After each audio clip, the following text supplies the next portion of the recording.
जैसे जैसे गठबंधन इंडिया का कारवां आगे बढ़ता जा रहा है, वैसे वैसे गठबंधन के अंदर पीएम पद के उम्मीदवार भी बढ़ते जा रहे हैं। ये चेहरे का ही सवाल है जिसे लेकर बीजेपी विपक्षी गठबंधन को लेकर सबसे ज्यादा हमलावर रही। लेकिन अब तीसरी मीटिंग के बाद गठबंधन ने बीजेपी को जवाब के साथ अपना रुख भी स्पष्ट करना शुरू कर दिया।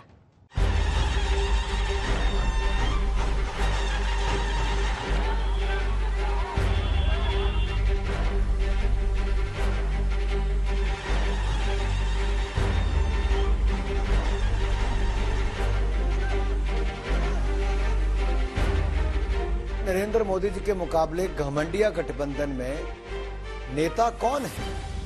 क्या वो नेता तय कर पाए?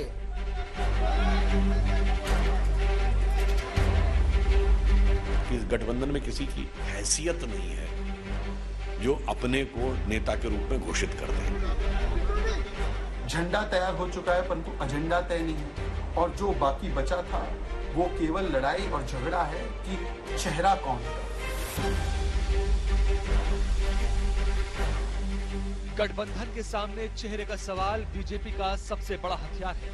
तीसरी बैठक के खत्म होते होते गठबंधन भी इस सवाल की अहमियत अच्छी तरह समझ चुका है। काफी मजबूती के साथ विश्वास हम लोग दिलाते हैं कि हम सब एकजुट हो करके सभी लोगों को एकोमोडेट करके आगे सीट शेयरिंग अब शुरू होगा। सीट शेयरिंग, और सीट शेयरिंग में हम लोग सब लोग सफल हों।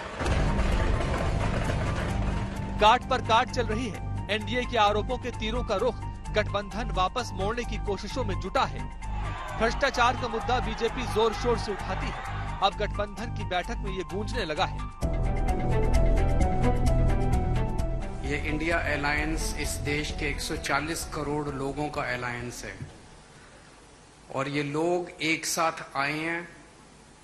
देश के लोग इकट्ठे हो रहे हैं और बहुत बड़ी संख्या में लोग इकट्ठे हो रहे हैं, और देश के लोग इकट्ठे हो रहे हैं 21वीं सदी के भारत का निर्माण करने के लिए। आज हमें बहुत दुख होता है कि आज हमारे देश के अंदर जो सरकार है, मोदी सरकार, मुझे लगता है कि आजाद भारत की सबसे भ्रष्ट सरकार और सबसे अहंकारी सरकार है। सबको याद होगा कि कितना झूठ बोल करके, कितना अफवाह फैला करके इस सत्ता में लोग आए थे। मेरा भी नाम उस समय और देश के नेताओं का नाम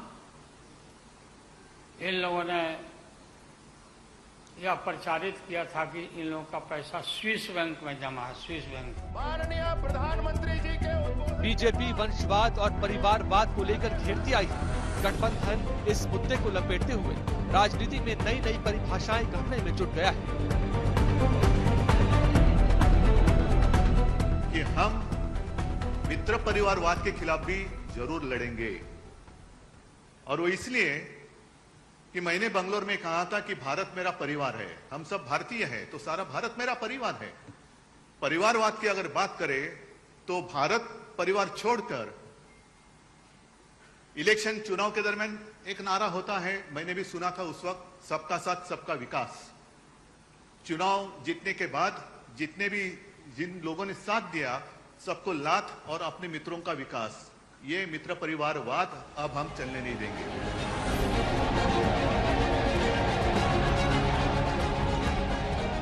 प्रधानमंत्री मोदी हमेशा अपनी जीत को जनता का आशीर्वाद और जनता की जीत बताते हैं। गठबंधन अपनी एकजुटता को देश की आवाज का दर्जा दे रहा है। जहां भ्रष्टाचार होता है वहां सबसे पहले युवाओं के सपने बलि चढ़ जाते हैं, युवाओं को उचित अवसर नहीं मिलते। वहां सिर्फ एक विशेष इकोसिस्टम ही फलता फूलता है। भ्रष्टाचार प्रतिभा का सबसे बड़ा दुश्मन होता है, और यहीं से भाई भतीजावाद, परिवारवाद पनपता रहता है और अपना शिकंजा मजबूत करता रहता है। स्टेज पे जो नेता हैं, जो पार्टीज हैं, वो हिंदुस्तान के 60% लोगों को रिप्रेजेंट करती हैं।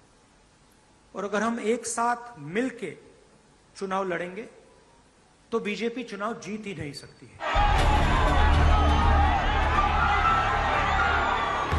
तुम डाल डाल हम पात पात का खेल शुरू हो गया है। ये ठीक है कि अलायंस की महाराष्ट्र मीटिंग से पहले पीएम पद के दावेदारों की फहरिस्त में अचानक से केजरीवाल, अखिलेश और उद्धव ठाकरे का नाम जोर शोर से आया था।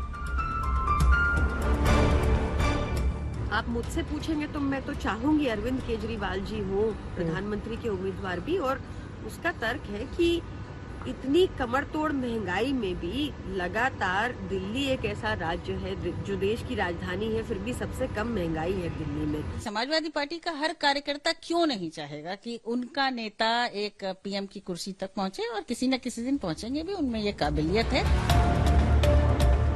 अलायंस की एकता पर सवाल उठने लगे तो सफाइयों का क्रम भी शुरू हो गया। जो प्रक्रिया है वो सब लोग जानते हैं कि किस प्रकार से जो है प्रधानमंत्री को चुना जाता है और किस हिसाब से चुन करके आते हैं। जो एमपी होंगे, जो बनेंगे, वो जो है अपना नेता जो है वो चुनाएगा।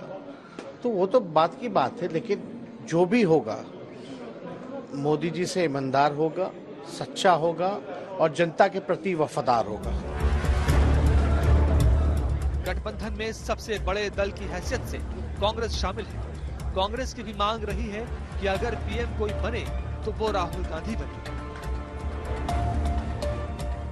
26 दल के लोग क्या तय करेंगे नहीं करेंगे मुझे नहीं पता जी। लेकिन एक कांग्रेस के कार्यकर्ता होने के नाते मैं ये कह सकता हूँ कि कांग्रेस का ही पीएम कैंडिडेट होना चाहिए। और मैं ये भी कहता हूँ कि इसके लिए राहुल गांधी जी मैं समझता हूँ को सबसे योग्य व्यक्ति है। अब जबकि महाराष्ट्र में तीसरी मीटिंग गठबंधन की हो चुकी है तो एकजुटता की तस्वीर ही सामने आती है, एक दूसरे को संभालते हुए, एक दूसरे को ताकत देते हुए। पवार साहब के लिए भी हम लोगों की शुभकामना है। आप पुराने नेता हैं, डटे रहिएगा, अपना पार्टी को मजबूत रखिए, हम लोग आपके साथ हैं। एक दूसरे को ये भरोसा देते हुए कि ये दोस्ती हम नहीं तोड़ेंगे।